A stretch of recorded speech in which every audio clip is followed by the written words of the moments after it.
Bueno, aquí estamos, gracias al Señor, una vez más dispuestos a estudiar este tema que nos ha ocupado bastante tiempo. Los peligros que se esconden tras el judaísmo mesiánico. Ya estamos, pudiéramos decir que en el último, vamos a comenzar, el último de los asuntos que habíamos considerado. Pero quiero, ante todo, decir algo que lo he dicho muchísimas veces y lo vamos a seguir diciendo tantas veces, porque me parece que hasta que esté llegando a la tumba voy a estar diciendo esto. Porque como decía Yaneli en su dirección, ella decía que es importante, mientras ella decía que es importante, yo decía para entre mí, más allá que importante, es indispensable estudiar la Sagrada Escritura. Amén. En medio de estos tiempos, donde hay tantas corrientes de cosas que se dicen, la única luz que tiene la verdad de Dios es la Biblia. Amén. Cualquiera puede decir cualquier cosa, pero la Biblia es la revelación de Dios. Por eso es tan importante e indispensable estudiar la Biblia. Solo la Biblia. Amén. No podemos tener otra cosa. Solo la Biblia. Ahora yo quisiera añadir a este podríamos decir, este eslogan, esta consigna, algo más hoy, porque veo que es importante esto que quiero añadir. Y es estudiada por ti mismo. La Biblia estudiada por ti mismo. ¿Por qué? Porque hemos dicho otras veces también que en el Evangelio hay una plaga. Al Evangelio de Cristo le cayó una plaga desde los primeros tiempos, terrible. Y es esta. Teólogos, predicadores y ahora también los rabinos mesiánicos nos explican, cada uno a su manera, lo que dice la Biblia. Y esto es una plaga. Para mí es una plaga y yo quiero demostrarles con una simple pregunta que hace el inconverso. La realidad de esta plaga. Con una pregunta que hace el inconverso, yo quiero demostrarles la realidad de esta plaga y es esta. Si la Biblia es una sola, ¿por qué hay tantas iglesias? ¿Cuántas veces han hecho los inconversos esta pregunta? Ese problema de la plaga lo enfrenté yo con mi mamá. Cuando yo conocí el Evangelio en un lugarcito que no era una iglesia, no era una institución, era una casa particular. Bueno, algunos aquí conocen a Everita y a Alberto. Bueno, en la casa de Everita. Everita tendría 17 años más o menos, yo tenía 12. Allí conocí yo el Evangelio. Pero vino la revolución y vinieron las persecuciones y aquello lo cerraron porque era una iglesia oficial, era la casa de ellos. Y así yo me quedé en el aire y se quedaron los que estábamos allí en el aire y yo comencé a visitar, con la excepción de la iglesia católica y los testigos de Jehová en Santo Espíritu, yo visité todas las iglesias, con más frecuencia la iglesia adventista. Bueno, ya cuando yo tenía 17 años, casi 17 años, decidí bautizarme en la iglesia hedionista. Cayeron en mi casa pastores, líderes, miembros de iglesia, a decirle a mi mamá que yo estaba equivocado y hablarle mal de la iglesia hedionista. Eso ocasionó, todas las otras iglesias que yo visitaba esperaban que yo me bautizara, que yo fuera de ahí de la iglesia de ellos. Pero eso ocasionó que mi mamá jamás se bautizó. Mi mamá murió con una devoción a Jesucristo, que muchos cristianos la tienen, con un interés y una forma por leer la Biblia y estudiar la Biblia, pero ella decía, yo me bautizo en ninguna iglesia. Porque todas hablan mal unas de las otras, a mí no me interesa hacer ninguna iglesia. Danilo quiso bautizarla en su preocupación, él por su cuenta, ella lo quiso. Y yo, en mi madre, yo tuve la experiencia de esa plaga. ¿Quién es el culpable? ¿O quiénes son los culpables de las miles y decenas de miles de iglesias, cada una hablando mal una de las otras que hay en el mundo? Los teólogos, los predicadores, los que dicen y estudian y hablan de la Biblia y cada uno habla uno contra el otro. Y si la Biblia es una sola, ¿por qué hay tantas? Todas unas contra otras. Eso es una plaga, yo para mí es una plaga eso. Una plaga terrible que le ha hecho daño al Evangelio, porque el mundano dice esto. ¿Cuál tiene la verdad? Entonces, debido a eso, a que esto es una plaga de esta naturaleza, yo insisto en esto, estudia la Biblia por ti mismo. Porque lo peor de la plaga no es esto. ¿Sabes una cosa? Lo peor de la plaga no es la plaga en sí. Hay algo peor que la misma plaga. Y es que a muchísima gente le resulta más cómodo escuchar y creer lo que dice un teólogo, un predicador o un rabino mesiánico sobre la Biblia que estudiar la Biblia por sí mismo. La gente está más dispuesta a beber de los cántaros ajenos que a beber de la misma fuente. ¿Recuerdan cuando yo hice la comparación aquí de la fuente, que es la Biblia, y los cántaros? Bueno, a muchísima gente les acomoda más. Yo entiendo, yo comprendo. El mundo en el que vivimos es un mundo agitado, un mundo donde el tiempo escasea, y a las personas les resulta más cómodo estudiar la Biblia, no leer la Biblia. Estudiar la Biblia lleva tiempo, lleva sacrificio, lleva dedicación, y entonces muchas veces en el ajetreo de la vida, de las cosas del mundo de hoy, pues a la persona le acomoda más oír lo que ya otro estudió, porque esa gente que, teólogos y predicadores y rabinos, no trabajan, la mayor parte de ellos lo que hacen es estudiar nada más, y entonces tienen tiempo para eso, y entonces ya te dan las cosas, pero cuando te dan las cosas, ¿cómo te las dan? ¿Qué te dice? Recuerden, no es lo mismo estudiar la Biblia que usar la Biblia. Un predicador, y vamos a ver algunos ahí rabinos, te dicen esto, y te citan un texto bíblico, pero busca el texto bíblico para que vea que lo que está diciendo muchas veces no es la verdad. Te lo sacan de contexto y te dicen otra cosa que es diferente por completo lo que está ahí. Por eso insistimos en eso. Solo la Biblia estudiada por ti mismo. Es un llamado que estamos haciendo y ojalá pudiéramos hacer esto. ¿Será difícil tomar 30 minutos del día para estudiar la Biblia? Cuando regresamos del trabajo, en vez de ver una película o en vez de ver aquello o otro, tomar tiempo antes de salir para el trabajo, 30 minutos del día para estudiar, no para leer, para estudiar la Biblia con las herramientas que podamos tener, la concordancia, los pasajes paralelos, las referencias cruzadas. La misma Biblia tiene herramientas para estudiarla. Hoy vamos a ver el cuarto y último asunto del tema. Nada más que eso es una consigna que quiero estar diciendo constantemente. Solo la Biblia, solo la Biblia. Dijimos al principio de este tema de peligros que se esconden tras el modismo mesiánico, que íbamos a estudiar 4 asuntos. Ya estudiamos 3, terminamos. Hoy vamos a empezar el cuarto. A ver si alguno de los alumnos recuerda cuál fue el primer asunto que estudiamos, el primer tema. No el título, sino la idea más o menos. ¿De todos? Ok. La crítica al Nuevo Testamento griego. ¿Cuál fue la segunda? Acerca de la divinidad. Ok. Negación y distorsión de la divinidad de Cristo. ¿La tercera? La casa de Israel, ¿no? No. Otra distorsión. De la justificación por la fe. Ok. Distorsión del mensaje paulino de la justificación por la fe. Hoy vamos a ver, o comenzar el cuarto. Así, en efecto, amó Dios al mundo, tanto que el Hijo el unigénito dio, para que todo el que cree en él no perezca, sino tenga vida eterna. Ese es el mensaje universal del Evangelio. El mensaje del Evangelio es un mensaje mundial para la humanidad.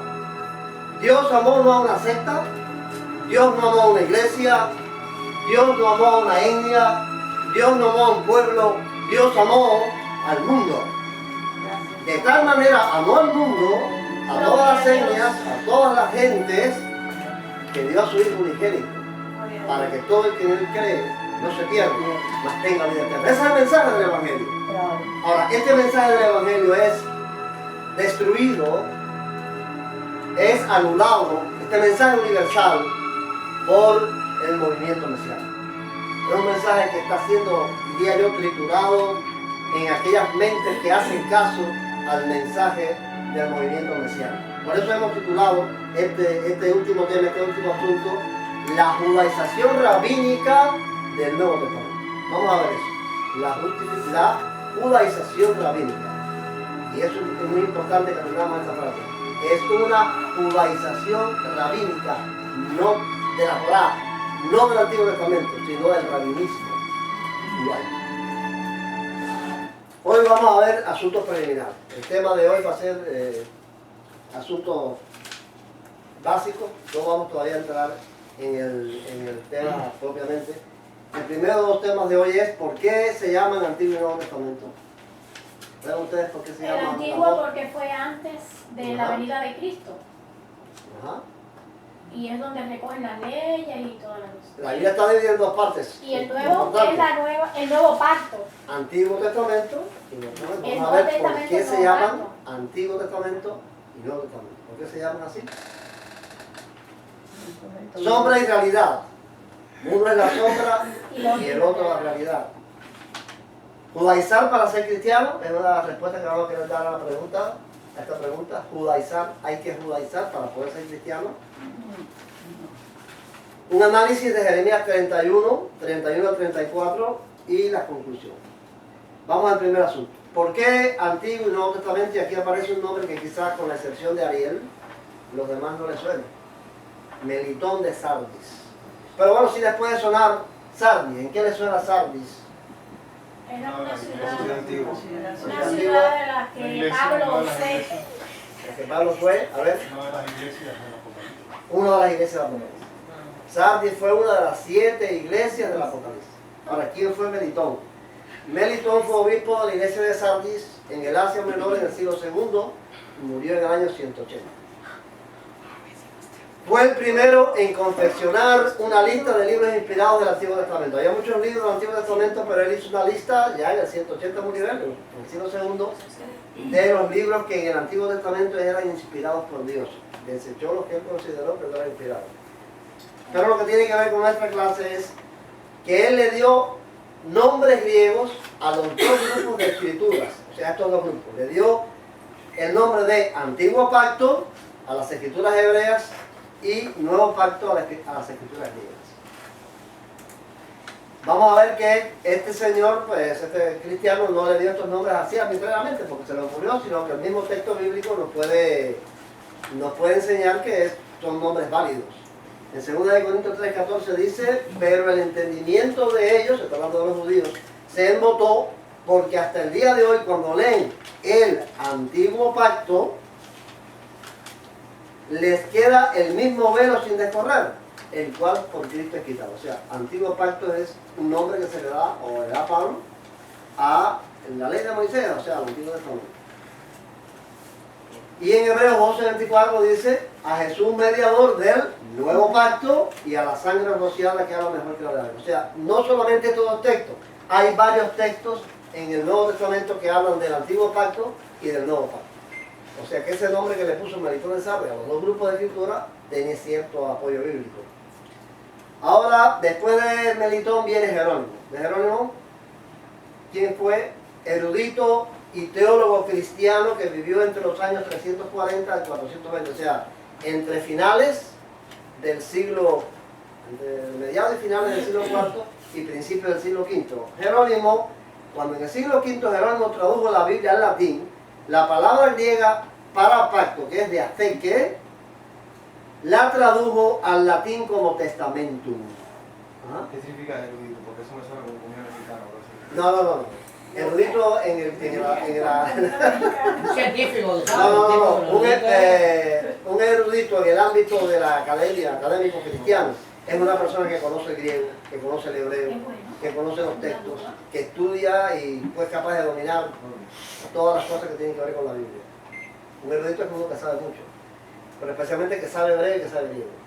Porque ustedes saben, bueno, el Antiguo Testamento está escrito en hebreo, en un hebreo antiguo, y el nuevo en el griego. Entonces, un erudito es uno que sabe esas cosas.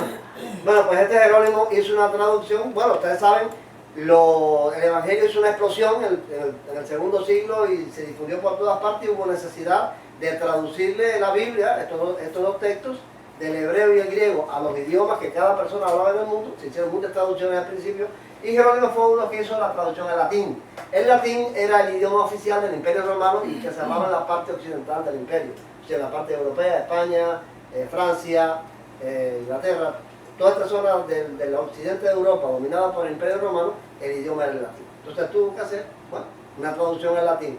Esa traducción al latín, ¿cómo se llamó, Ariel? La Vulgata. La Vulgata latina de Jerónimo.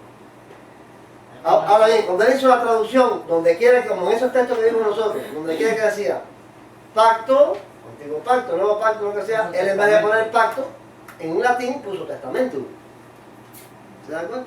Y entonces apareció la palabra testamentum en los textos de la Vulgata Latina. Dado que la Vulgata Latina de Jerónimo fue ampliamente utilizada a lo largo de la Edad Media, influyó muy notablemente en las traducciones posteriores de la Biblia a las distintas lenguas, y de ahí es que vienen los nombres de Antiguo Testamento y Nuevo Testamento. Esa Vulgata Latina, después, por ejemplo, ¿quién fue el traductor de la Biblia que leemos nosotros en español? Reina Valera. Casiodoro de Reina. Cuando Casiodoro de Reina hizo la traducción al español, pues usó, entre las versiones que usó para hacer traducciones fue la Vulgata Latina de Jerónimo. Y así el que Lutero y el otro que hicieron traducciones posteriores de la Biblia usaron con mucha frecuencia la Vulgata, porque la Vulgata era una versión muy famosa en la parte occidental de Europa. Y entonces, como que usó testamento, de ahí nace el nombre de testamento, para designar el Antiguo y el Nuevo. Antiguo Testamento. Vamos a ver más adelante si eso está adecuado o no. Pero lo que sí quiero recalcar con esto es que no hay ninguna conspiración para eso. Los mesiánicos hoy quieren hacer ver que esos nombres son resultado de una conspiración macabra de la Iglesia Católica para destruir la Escritura, para destruir el Nuevo Testamento. Nada de eso es cierto. Esto es un asunto histórico, un asunto que se dio así sin nadie conspirar en nada de eso. La influencia que tuvo la Vulgata ocasionó que se le dieran esos nombres, repito. ¿Serán los nombres adecuados? No, son nombres inadecuados. ¿Ven? Nos parece que son nombres inadecuados. ¿Por qué? Porque este es el significado de la palabra testamentum, precisamente en latín. En el derecho romano, el testamentum es un acto jurídico solemne por el que una persona con capacidad para ello hace constar su voluntad dispositiva acerca de su propio patrimonio para después de su fallecimiento. Es el testamento de nosotros. Una persona quiere dejarle los bienes suyos a este y al otro. Bueno, pues en el tiempo en que Jerónimo hizo la traducción también era lo mismo. En el derecho romano no se adecua, porque eso no es el antiguo pacto, no es un testamento de Dios, ni el nuevo pacto es un testamento de Dios. Entonces no es adecuada la palabra, realmente no viene tan adecuada. Lo adecuado bíblicamente sería lo que inicialmente le dio Melitón de Sardi. ¿Cuáles fueron? Antiguo pacto. Antiguo pacto y nuevo pacto, eso sería lo adecuado. Fue un pacto. Pero nosotros no estamos detrás de los nombres, no somos fanáticos de los nombres, porque si el nombre le seguimos diciendo Nuevo Testamento y Antiguo Testamento, porque eso es la tradición, lo ha consagrado así, y no es ningún pecado decirle eso. Nosotros no estamos detrás de ahora, de caer en los fanatismos. Le vamos a seguir diciendo, pero realmente fuera más adecuado decirle Antiguo Pacto y Nuevo Pacto. Sin embargo, el hecho de que no se les hayan dado los nombres correctos a estas dos secciones de la Biblia no significa en modo alguno que los rabinos mesiánicos tengan la razón cuando afirman que Roma lo trastornó todo en el Nuevo Testamento. Porque es una teoría que ya la vimos en la primera sección, ¿recuerdan? La crítica al Nuevo Testamento de ellos. Ellos dicen que todo está trastornado intencionalmente para que no creamos. Eso no es verdad. Demostramos en todas estas clases, no es verdad, pero ellos siguen diciendo eso. ¿Por qué? Porque sacarte debajo de los pies la creencia en el Nuevo Testamento es ya te perdiste. Desde el momento en que te hacen desconfiar, que te hacen creer que el Nuevo Testamento está lleno de cosas malvadas, incluidas allí por los católicos y por otros más, ya tú perdiste la batalla, porque nuestra fe es lo que dice la Escritura, por eso es solo la Biblia, todo lo que dice la Escritura. Y este es uno de los señores, se llama Javier Palacio Celorio, que afirma esto. El tema que vamos a escuchar brevemente, yo le tomé algunas breves partes de algunos videos aquí, o audios, para que ustedes puedan entender cuál es su mensaje. El tema que él trata es el de la Trinidad, pero no quiero que atiendan a lo que dice sobre la Trinidad, sino a lo que dice sobre este asunto de que Roma lo trastornó todo. Él es Elohim. No hay dos dioses, no hay tres dioses. Para este estudio voy a hacer una oración. Padre amado, en el Rishon Gadol de Yahshua HaMashiach, yo te pido, Padre, que abras la mente de todos. Padre, que todos absolutamente dejen su mentalidad occidental, que todos absolutamente dejen su mentalidad de denominaciones cristianas, que tengan tu bendito Ruach HaKodesh para que entiendan el estudio. En el nombre poderoso de Yahshua HaMashiach. Amén. Amén. Lo que pasa es que Roma, y tengo que decirlo con toda claridad, hizo pedazos la Biblia para que se entendiera la Trinidad, pero no hay Trinidad, no hay tres dioses. Shema Israel Adonai Elohim, Adonai Echad, uno solo. Baruch Hashem, para que tú entiendas la mentalidad romana y la mentalidad griega y la mentalidad de todo, es varios dioses, politeísmo, pero tú y yo tenemos un solo Elohim. Por favor, quiero que entiendas que la carta a los Gálatas también fue hecha pedazos por Roma. Pero nosotros ya no tenemos una mentalidad ni griega, ni romana, ni occidental, ni nada. Tenemos la mente de Mashiach, Yahshua. Aleluya. He ministrado por internet a muchos mesiánicos y luego ya no quieren seguir hablando conmigo porque dicen que estoy diciendo herejías. No. Lo que pasa es que ellos no quieren todavía. Yo les he dicho, sacúdete todo lo romano, quítate todo lo romano. A lo mejor ya tienes la Brit Milá, tienes la circuncisión, pero sigues pensando como romano, nada más te falta el casco y las botas. O lo que utilizaban las sandalias. Tienes que sacudirte todo lo romano, todo lo occidental. Tenemos que pensar con mentalidad hebrea. La Biblia es un libro, ya lo ministramos en el tema de la restauración ha llegado, un libro judío, y alguien que no tiene mentalidad judía no lo puede entender. Y recuerda, mi amado, la Biblia está súper mal traducida y con toda alevosía y ventaja para que la gente no le entendiera nada y siguieras pensando tú y yo que había tres dioses, ¿no? Prácticamente que Trinidad no es así. ¿Cómo entonces como los paganos? Sí, solo sí sé. No. Ese es su tema.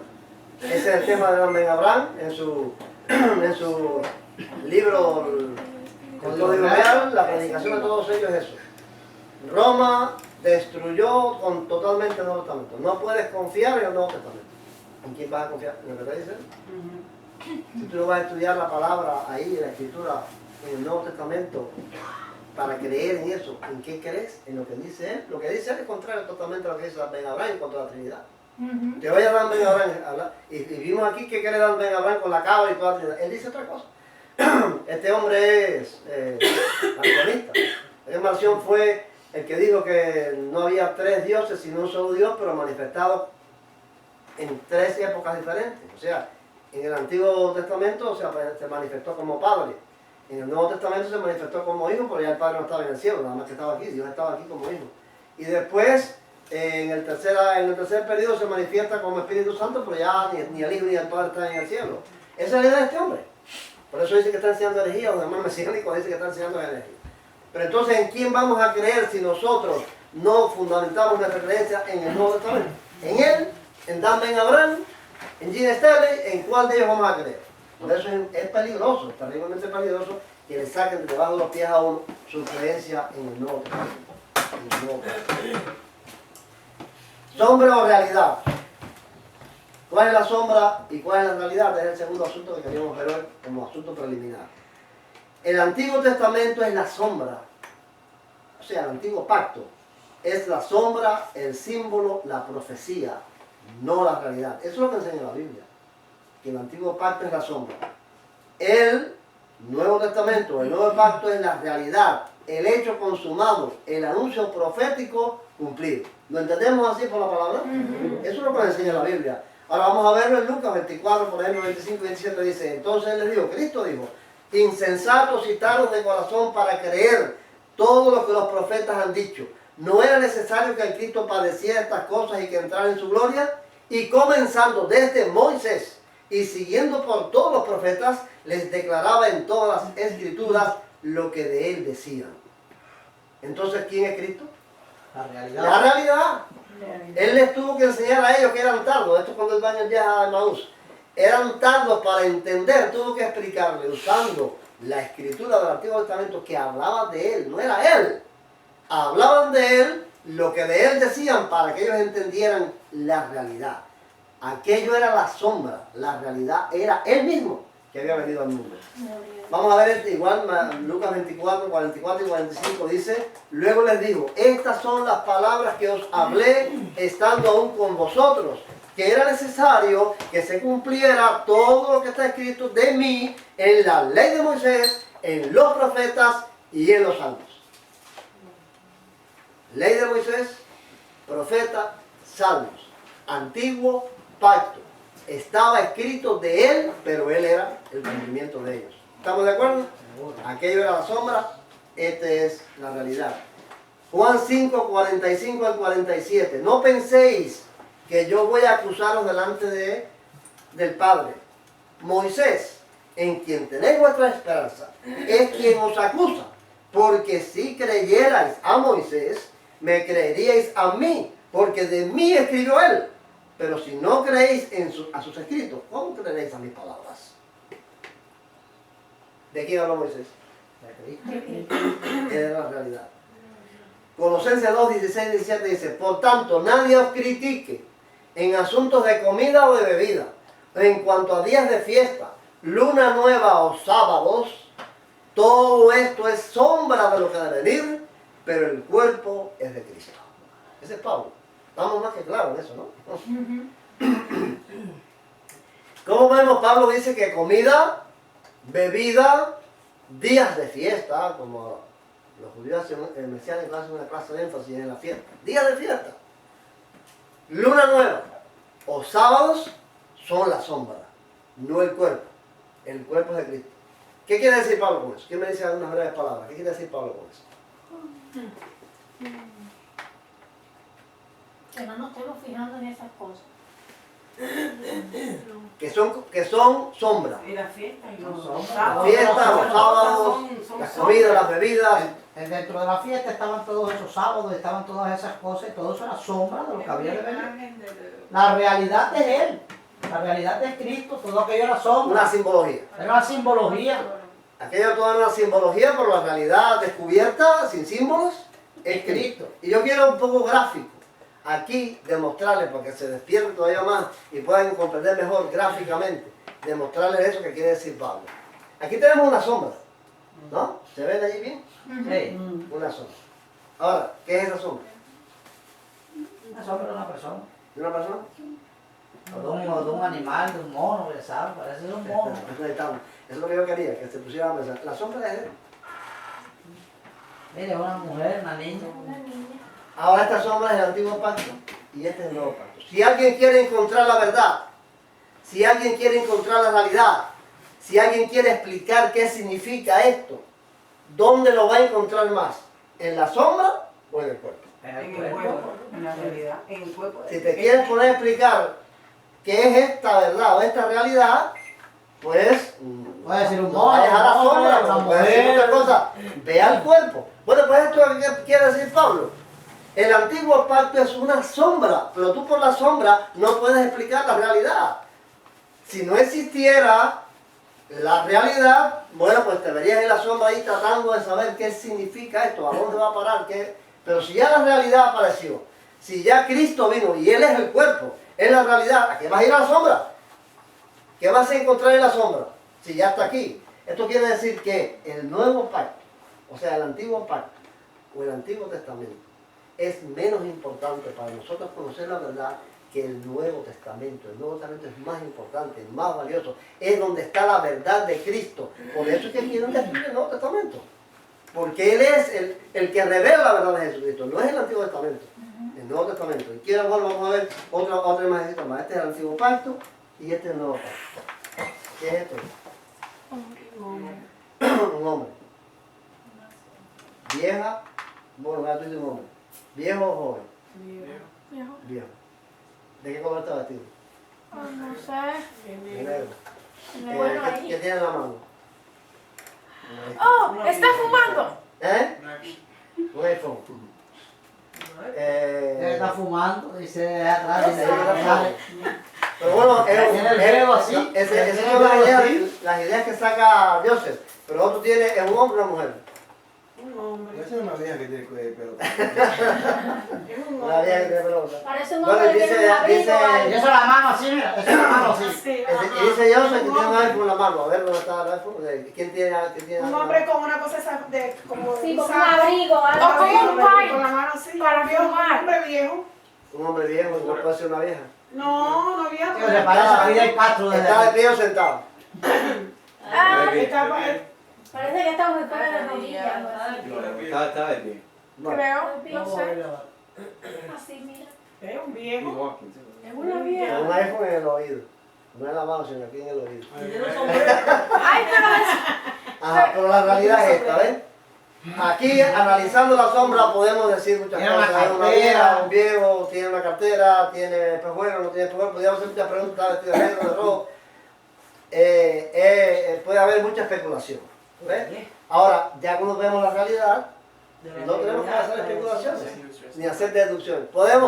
Estamos obligados a hacer deducciones cuando vemos la realidad. No, ya la realidad por sí solo se descubre, ya. No hace falta hacer No hace falta hacer deducciones, aquí sí tenemos que hacer deducciones y tratar de más o menos imaginar lo que puede ser. Pues eso precisamente, es lo que estamos queriendo hacer ver gráficamente. El antiguo pacto es la sombra, hay que hacer deducciones, hay que tratar de saber, investigar, pero si ya existe la realidad, La verdad. si la realidad está a la vista, si el Nuevo Testamento revela realmente quién es Cristo, para qué vino, dónde vino, dónde nació, dónde murió, en qué año nació, en qué año. Si ya eso está dicho en la realidad, ¿a qué hay que ir entonces a la sombra? Bueno, me decían que están empeñados en la sombra.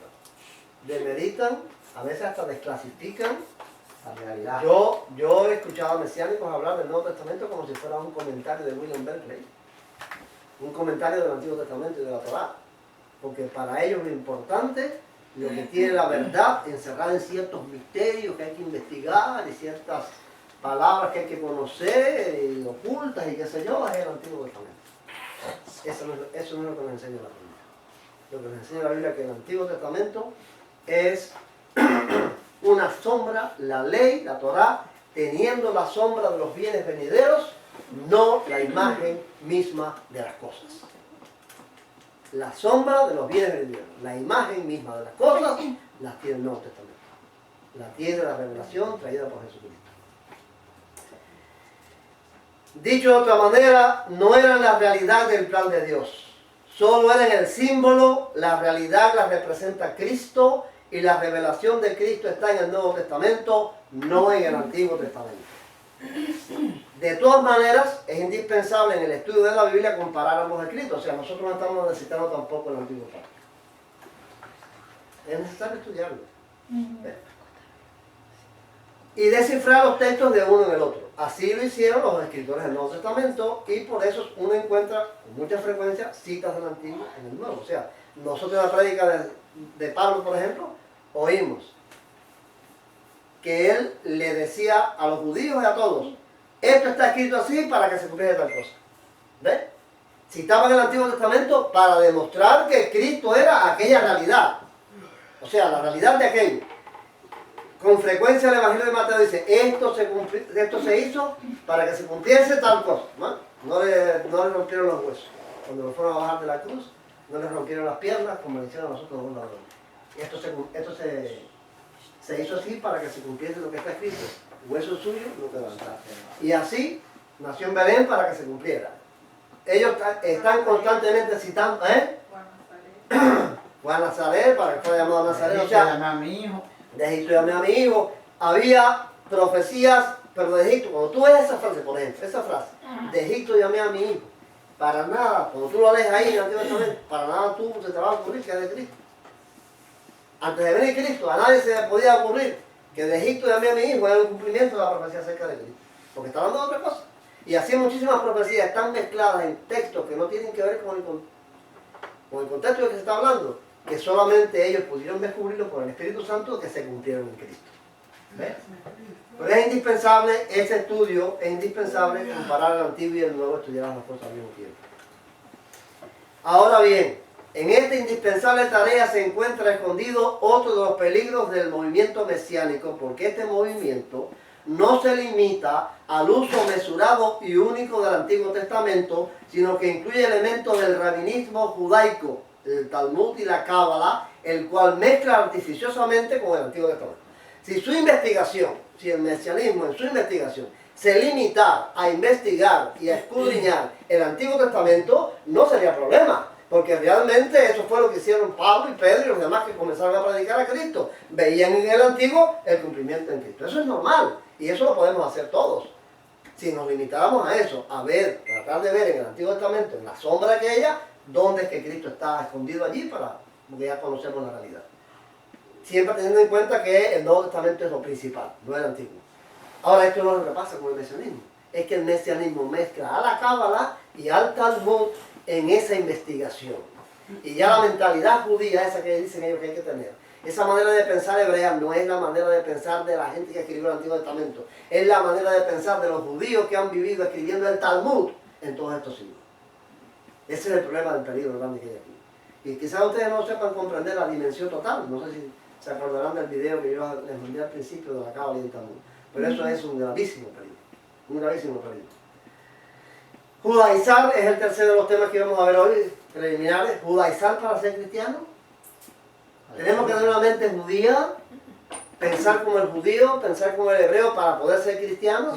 Circuncidarnos, guardar la fiesta, para poder ser cristianos. Vamos a ver, este lo hemos visto otra vez. Este hombre se llama Jim Stanley. Jim Stanley es un mesiánico, miren lo que él dice. El nuevo pacto, y de eso es lo que vamos a hablar ahora. Vamos a comenzar en Jeremías capítulo 31. Jeremías 31 es lo que llaman el capítulo del nuevo pacto. Entonces vamos a leerlo y descubramos qué es lo que dice y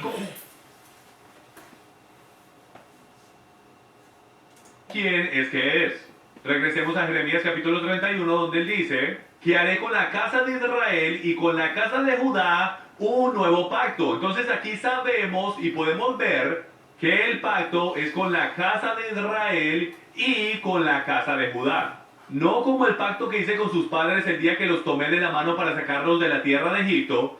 Mi pacto perfecto que ellos rompieron. Aunque fui un esposo para ellos, declara Yahweh. Ahora, dos cosas que podemos sacar de este pasaje de inmediato. Primero que todo, sin duda alguna, este es el nuevo pacto. Su escritura. De aquí es de donde sacamos el nuevo pacto en el Nuevo Testamento. Y es de Jeremías capítulo 31. La cosa intrigante aquí es que en ningún lado en esta declaración hay algún pacto hecho con los gentiles. Y en la mayoría de la teología cristiana, y como un apologista cristiano, es increíble que yo antes enseñaba esto, de que Dios tenía un pacto con los judíos y que tiene un pacto con los gentiles, que tiene un pacto con la iglesia cristiana y que tiene un pacto con los judíos. Él va a lidiar con los judíos aquí, al final de los tiempos de alguna manera, y que él lidia con su pueblo, nosotros como creyentes, de otra manera. La realidad es que eso golpea en la cara todas las escrituras, porque aquí tú no puedes tener un pacto o ser parte del pacto si tú eres un gentil. La palabra gentil significa fuera de pacto. Entonces, si eres un cristiano gentil, eres un cristiano fuera de pacto. Recuerden que no hay tal cosa como judío o gentil. Tú eres o injertado en la casa de Israel. Jeremías capítulo 11 dice que Israel es un árbol de olivo. Romanos 11 dice que cuando eres injertado en el olivo, eres injertado en Israel. O sea que eres un nativo nacido israelita o tú eres un extranjero. Pero en cualquier caso, Deuteronomio dice que hay una ley para ambos. Para un nativo nacido ciudadano, casi tipo americano. El nativo nacido ciudadano israelita y el extranjero. Entonces, eso nos trae el nuevo pacto donde él dice, escuchen, yo tenía un pacto perfecto para ellos, pero lo rompieron. Hebreos dice la misma y exacta cosa, dice, encontrando culpa con ellos. Ok, él no encontró error o falta en el pacto, él encontró falta con ellos. Ese es uno. Vamos a hacer después un resumen de todo lo que ellos dicen. El nuevo pacto. Este es otro señor. Dice, ¿cómo dice ahí?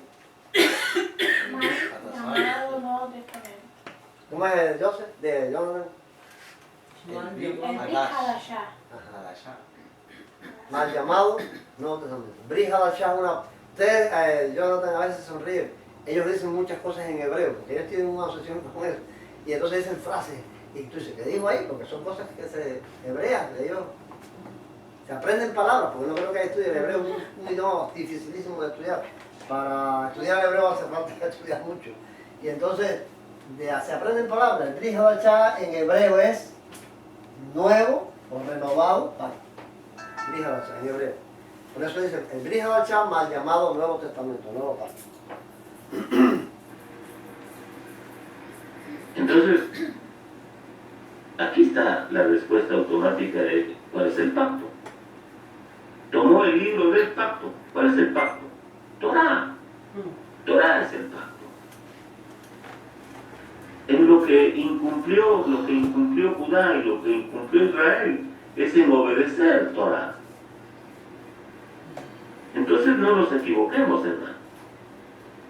Ambos pueblos le fallaron al Eterno y por eso viene él y en algún momento de la historia invalida, mas no anula el pacto, o sea, Torah, no la deja sin vigencia.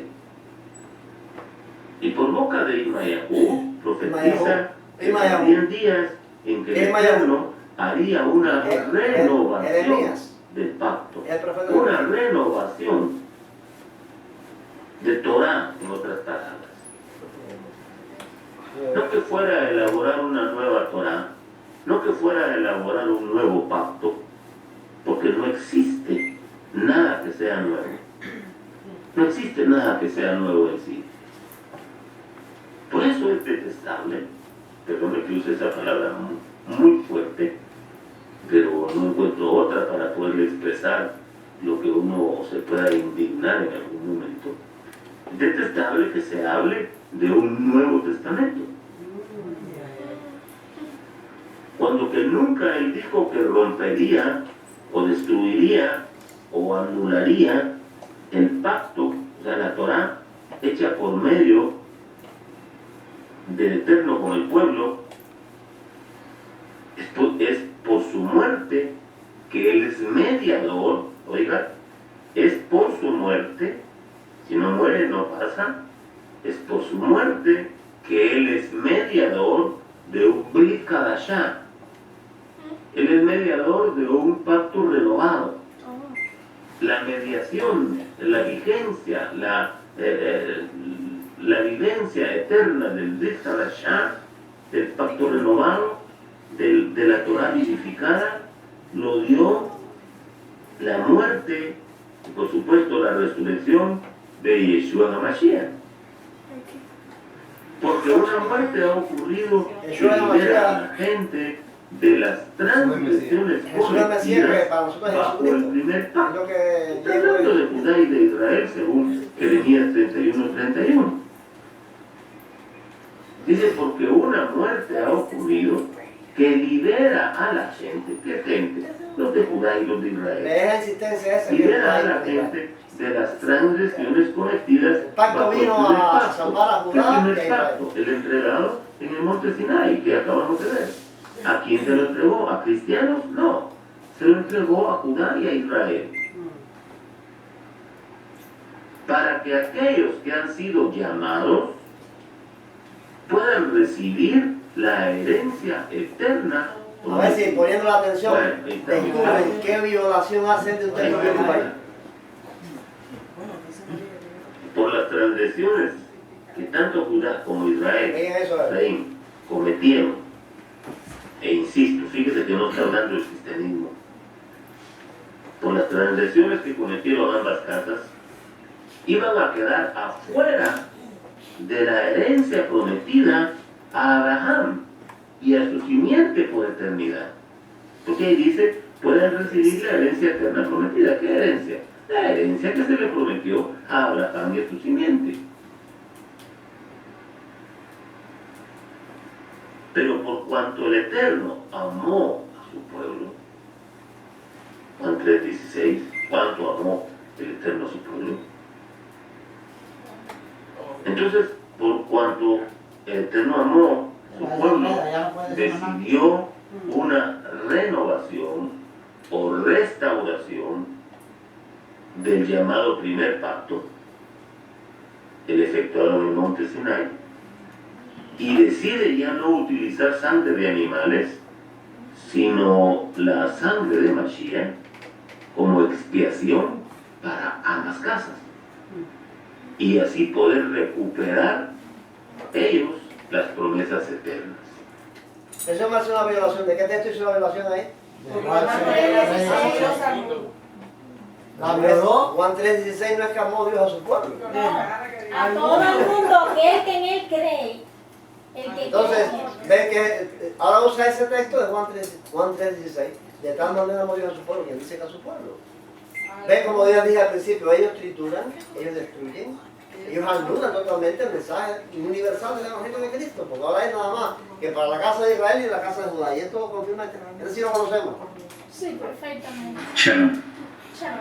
Entre tantos pactos vemos uno muy especial que el Eterno, bendito sea, estableció con la casa de Israel y la casa de Yehudá, como está escrito por el profeta Irmiyahu, Jeremías, capítulo 31, versículos 31 al 34. Sobre este pacto hemos de comentar algunas cosas. Fue establecido con la casa de Israel y la casa de Yehudá, de manera que alguien que no pertenezca a ninguna de estas dos casas no tiene derecho de apropiarse del pacto, puesto que, por decirlo así, técnicamente no le aplica. Por tanto, teniendo en cuenta que la carta a los hebreos no es para los gentiles y que el pacto se establece únicamente con las dos casas, la de Israel y la de Judá, no puede cualquier gentil apropiarse de este sin más ni más. ¿Significa acaso que los gentiles están fuera de los planes del Eterno? Y respondemos, en ninguna manera. Por el contrario, este pacto fue concebido para que, de ser posible, incluso toda la humanidad sea alcanzada. ¿Cómo es esto posible? Un gentil puede pertenecer a la casa de Israel o la casa de Judá no automáticamente, sino cumpliendo lo que ha sido dictaminado por el Eterno en cada caso. Para la casa de Israel, adhiriéndose al cumplimiento de las leyes de Noah con el ingrediente especial de la fe obediente en la obra expiatoria de Yeshua el Mashiach como instrumento de redención del Eterno. Y para la casa de Yehudá, si decide cumplir toda la Torá, haciendo el proceso de conversión pertinente, pero también junto con la fe obediente en Yeshua el Mashiach. Por eso la pregunta, Practicar todos los ritos. claro, Hace énfasis, todos hacen énfasis que hay que pertenecer a él. pero claro, porque ese es el gran problema. Judaizar para ser cristiano, eso es lo que están enseñando ellos. ¿Ves? Para tú poder ser, tú estás fuera de pacto. Nosotros como gentiles estamos fuera de pacto. Porque el pacto vino a hacerse con la casa de Israel, así estaba profetizada por Jeremías, y la casa de Judá. Si tú no eres de la casa de Israel o de la casa de Judá, estás fuera de pacto. ¿Qué tienes que hacer? Hacerte miembro de eso. De esa, Celebrar la fiesta y celebrar todo eso. ¿Ves? Podríamos decir que los tres argumentos que son básicos en esto es: el nuevo pacto fue hecho con Israel y con Judá. Para un gentil, para que un gentil pueda formar parte del nuevo pacto, tiene que hacerse israelita o judío. Y en el nuevo pacto no hay nada nuevo, es solo la renovación de la Torá dada en el Sinaí por Moisés. Esos son los tres argumentos de esta gente. Ahora, pero hay un elemento en ese nuevo pacto que ellos pasan por alto, hacen un énfasis nada más que en el versículo 33, hablando acerca del pacto con la casa, con las dos casas, hacen un énfasis en las dos casas, pero no hacen el énfasis en lo que Dios iba a hacer. ahí vamos ahora. Eso no lo hacen. Vamos ahora. Eso va en contra de Entonces, ellos no lo van a usar porque eso lo golpea. Claro, análisis de Jeremías 31. Ahora viene el asunto. Análisis, vamos a analizar Jeremías 31, no el textico ese que dice de la casa de Israel, sino lo que dice todo, del 31 al 34. Pongan atención, es importante esto.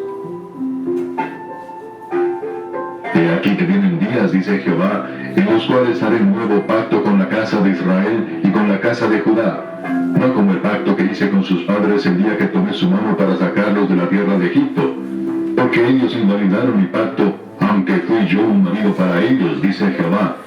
Pero este es el pacto que haré con la casa de Israel después de aquellos días, dice Jehová. Daré mi ley en su mente y la escribiré en su corazón. Y yo seré a ellos por Dios, y ellos me serán por pueblo. Y no enseñará más ninguno a su prójimo, ni ninguno a su hermano, diciendo, conoce a Jehová, Porque todos me conocerán, desde el más pequeño de ellos hasta el más grande, dice Jehová. Porque perdonaré la maldad de ellos y no me acordaré más de su pecado. Bien. Este texto es digno de ser analizado un poco minuciosamente para ver hasta dónde es mentiroso eso que están diciendo ellos. Bien. La primera que tenemos que analizar es esto. Pondré mi ley en su mente y la escribiré en su corazón. La pregunta sería esta. ¿Tienen todos los israelitas y los judíos de hoy, comenzando por Benjamín Netanyahu, el primer ministro de Israel, y terminando por el último judío que haya en el mundo, la ley de Dios escrita en su mente y en su corazón, en el sentido que tiene esta frase, que es ser temerosos y obedientes a la ley de Dios, a la Torá? Esto es así. Todos los judíos del mundo tienen la ley de Dios en su mente y en su corazón, obedeciendo, siendo temerosos, cumpliendo con ellas. Para nada. Si la respuesta es sí, entonces pudiéramos decir, correcto, se realizó el nuevo pacto. El nuevo pacto de Jeremías se llevó a cabo. Pero si la respuesta es no, entonces ¿qué podemos decir? ¿Qué pasó con el pacto? Si Cristo vino, como dicen ellos, a traer el nuevo pacto, y el nuevo pacto incluye que la ley de Dios va a estar escrita en la mente y en los corazones de la casa de Israel y la casa de Judá, y ellos no la tienen, ¿qué pasó ahí? ¿Fracasó? Se estableció el pacto, se concertó el pacto. Yo seré su Dios y ellos serán mi pueblo, es otra de las causas del pacto. Yo seré su Dios y ellos serán mi pueblo, cuando se establezca el nuevo pacto. ¿Es esto así? ¿Puede llamarse a la nación de Israel y a los judíos en el mundo el pueblo de Dios con el sentido que tiene esta profecía? ¿Son el pueblo de Dios judíos en el mundo? El pueblo de Israel que está ahí en Palestina actualmente es el pueblo de Dios que hace su voluntad, que lo representa dignamente. ¿Qué significan estas fotos? Pecado, perversión. ¿Qué es esto?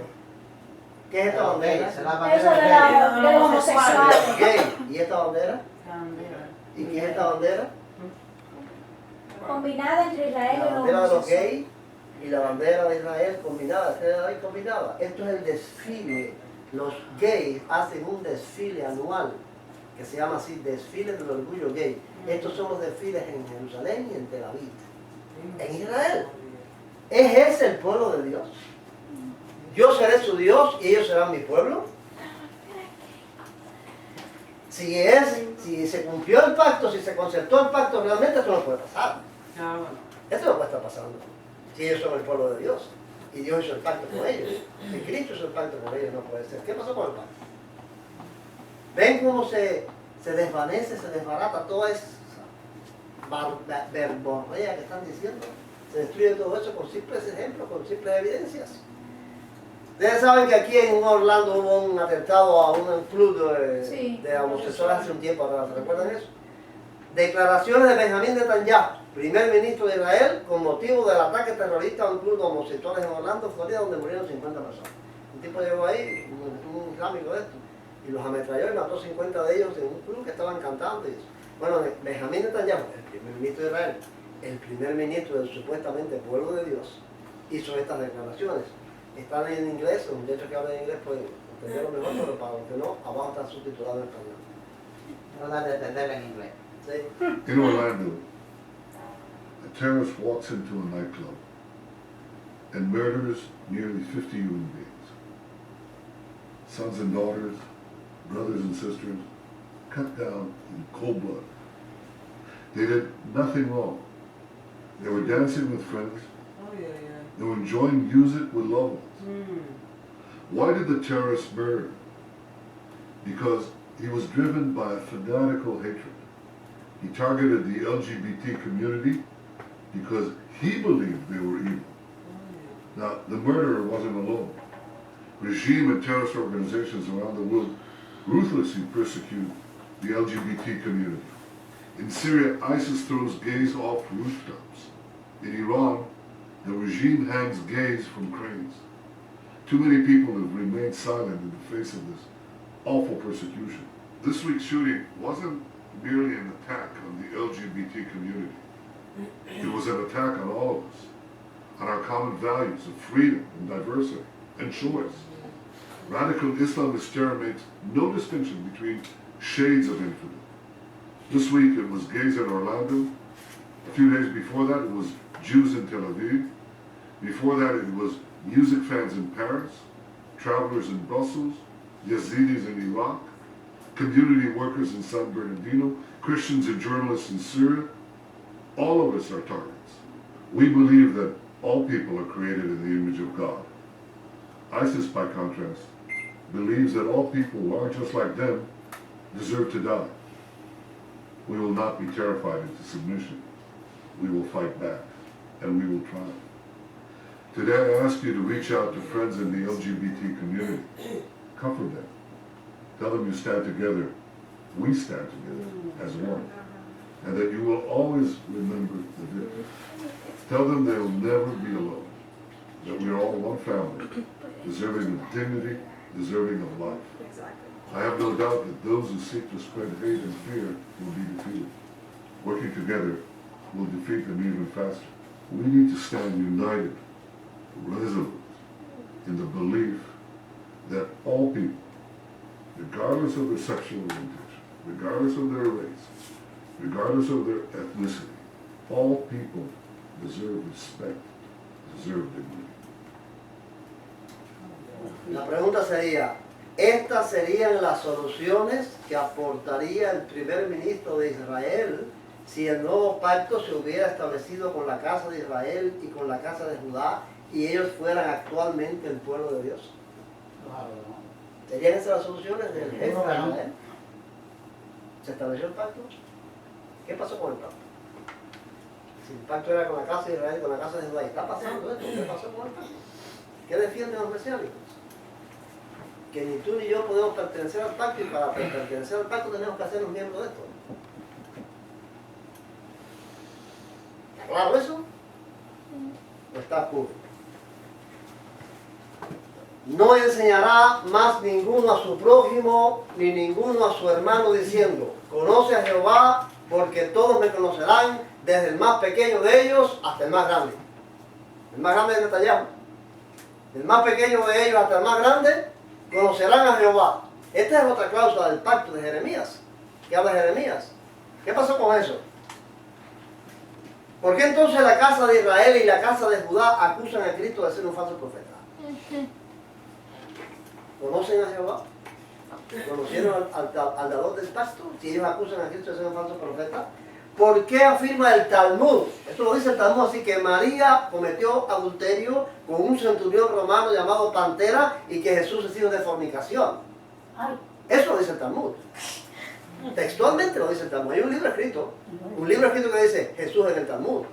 En inglés está, yo no lo encontré en español, pero en inglés está Jesús en el Talmud. Y todas las cosas horribles y blasfemas que dice el Talmud sobre Jesús aparecen en ese libro.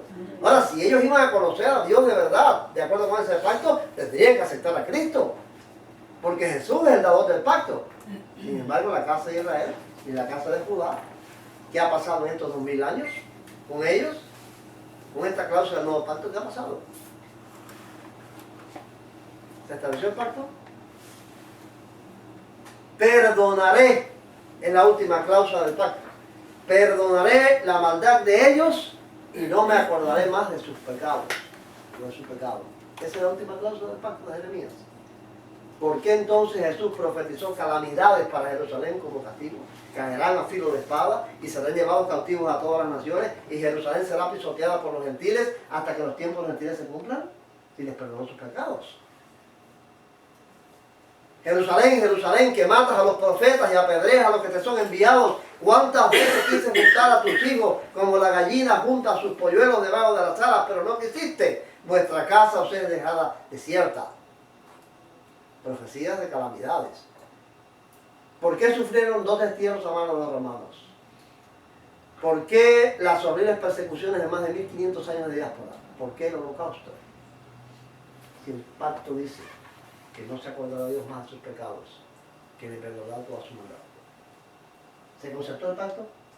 ¿Tienes razón, mesiánico? El mesiánico tiene razón en pedirme a mí que me tengo que integrar a los judíos porque yo no estoy fuera de pacto como gentiles, si no me integro a esas casas. Eso lo dicen.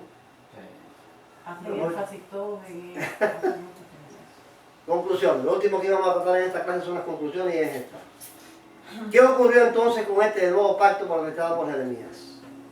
Ellos, la casa de Israel y la casa de Judá, rechazaron al enviado a realizar el nuevo pacto. Lo condenaron a muerte y se lo entregaron a los romanos para que lo crucificaran. Eso es así. Él vino con el nuevo pacto. Él dice, y vamos a estudiar eso con detalle después en el resto de las casas que vamos a hablar. Él dice, yo no he venido sino las ovejas perdidas de la casa de Israel. He venido primero a la casa de Israel. Él vino a traer ese nuevo pacto de Jeremías. Pero ellos lo rechazaron, lo crucificaron y se lo entregaron a los gentiles. Entonces la casa de Israel y la casa de Judá fueron rechazados y endurecidos temporalmente. En Romanos 11, 7 y 8. ¿Qué pues? Lo que buscaba Israel no lo ha alcanzado, pero los escogidos sí lo han alcanzado, y los demás fueron endurecidos, como está escrito. Dios les dio espíritu insensible, ojos que no vean y oídos que no oigan, hasta el día de hoy. Porque no quiero, hermanos, que ignoréis este misterio, para que no seáis arrogantes en cuanto a vosotros mismos. El endurecimiento de una parte de Israel durará hasta que haya entrado la plenitud de los gentiles. El endurecimiento de Israel durará hasta que todos los gentiles. Y a dónde vamos a entrar los gentiles, a ellos si están endurecidos. ¿A dónde vamos a ir los gentiles a formar parte del pacto? A la casa de Israel y a la casa de Judá, que están endurecidos por Dios para que no crean. ¿Por qué entonces yo como gentil tengo acceso al pacto si no? Si ellos están Pero realmente lo que está pasando es eso. Es que la gente que se están haciendo judíos están dejando de creer en Cristo. Eso es lo que está pasando hoy en la actualidad. Ese mismo endurecimiento que le pasó a Israel, lo que le está pasando a ellos, que se están ahora acercando a eso.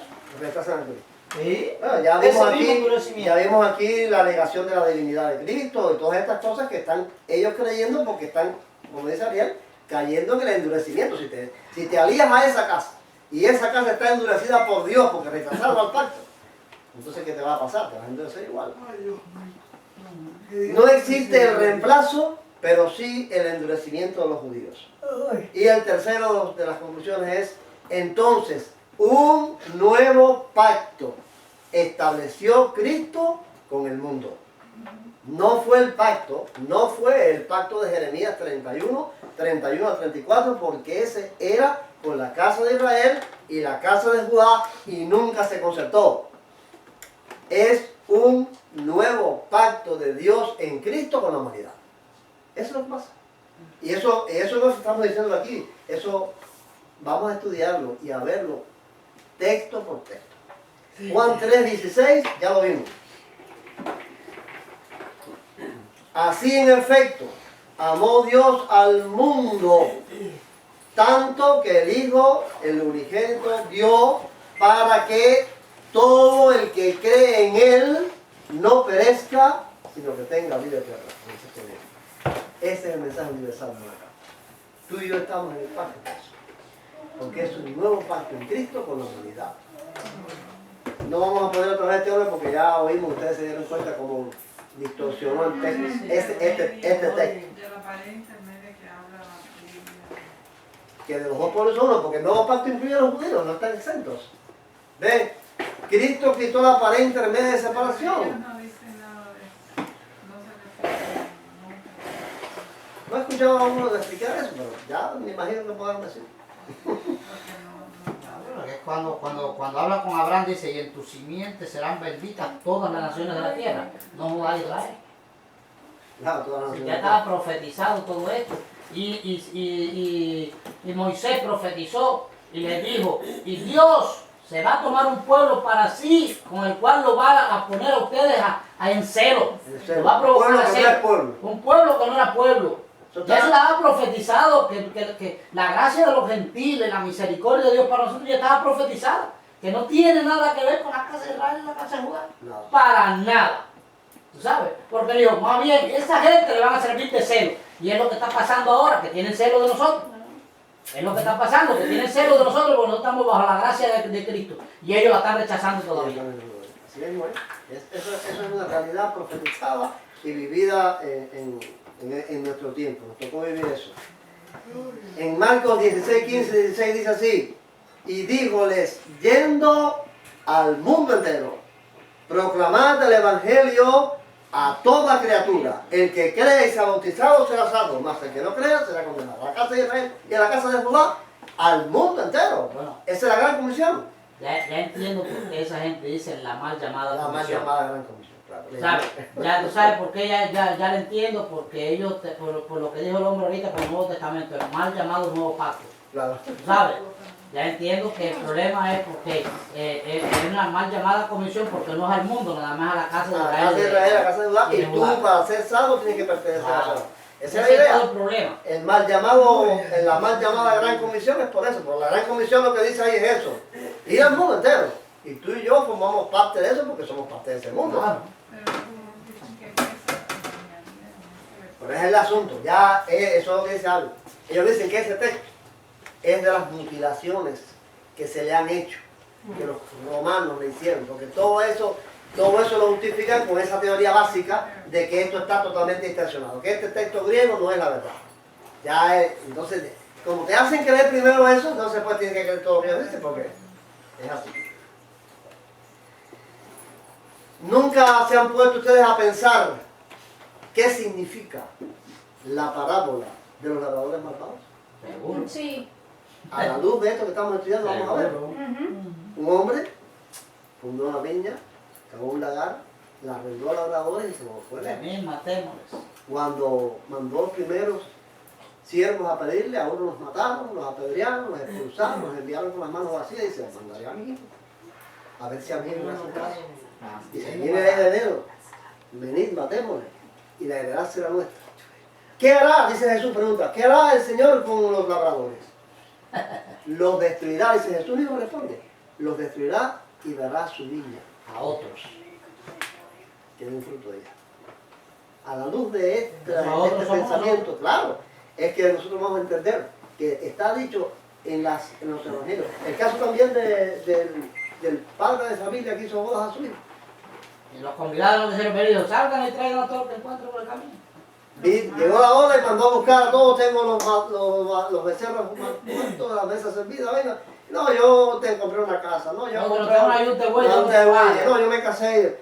Los invitados no eran dignos, entonces vayan por los caminos, por las aldeas y traigan y llenen la casa y muros y cojos y mancos y todo, y no, todavía no hay, pues vayan, sigan buscando. Es eso. Cristo lo predijo así. Es que los invitados no fueron dignos, no hicieron caso. Y entonces nosotros los gentiles entramos en el pacto. Entramos en el pacto y somos los pobres, los mancos y todo eso, porque llenamos la casa. Y la gracia de Dios. Esto vamos a estudiarlo con detalle. Vamos a ver cómo se desbarata, cómo se destruye toda esta teoría y toda esta verborrea de los mesiánicos, pero que le hacen caso. Lamentablemente hay mucha gente que a estos mismos que les puse aquí, les hacen caso en todas estas cosas. Porque ya están dañados, ya les hicieron creer que... No, ya porque el primer daño que le hacen es dudar del Nuevo Testamento. Claro. Empieza Y ahora están confiando en la Cábala y están confiando en el Talmud. Y la Cábala es un libro espiritual. Cuidado con eso, que ya la Cábala para ellos. Que el Señor nos conceda la gracia de que nos responda, yo voy a decir esto, la gracia que nos responda la oración que hizo Jonathan. La oración que hiciste, me conmovió eso. No sé con qué, pero que tú pediste que Dios nos cuidara de todas las cosas que están pasando alrededor. No sé si te acuerdas de esa oración, ¿no? Que Dios nos cuidara, que nos concediera entender estas cosas para que Él nos cuide de lo que está pasando a nuestro alrededor. Porque están pasando cosas muy malas. No hay en esto, en juego, no está en juego en esto una religión, una creencia. Está en juego nuestra salvación. En misericordia. La salvación eterna está en juego. Es duro, es difícil. Es algo bien serio que no lo están tomando en cuenta en serio esto. Pero en esto se juega nuestra salvación. Nuestra salvación eterna, nuestro destino eterno. De ser salvos o no ser salvos, se está jugando en esto. Que el Señor nos cuide y nos ayude a afianzarnos de su palabra. Amén. Creer que ese Nuevo Testamento griego, Dios lo conservó como revelación de Jesucristo y lo llevó hasta nuestros días para que lo tengamos en español, en inglés, en el idioma que hablemos, pero que esa es la verdad de Dios. No podemos soltarnos de esa fe. No podemos dejar de creer en eso. Para que podamos entonces estar al tanto de saber cuál es la revelación. Porque si creemos en el Nuevo Testamento, entonces tenemos la posibilidad de enterarnos claramente de cuál es la revelación. Que recibo la orden de Dios. Amén, gloria a Dios. Si hay valor y fe, en la más oscura noche siempre hay luz. Si hay valor y fe, si hay valor y fe, gozo y paz traerá la lucha. Si hay valor y fe. Que el amor de Dios, la gracia de nuestro Señor y Salvador Jesucristo, la compañía y comunión del Espíritu Santo, el Consolador, sean con todos sus hijos, ahora y para siempre. Amén.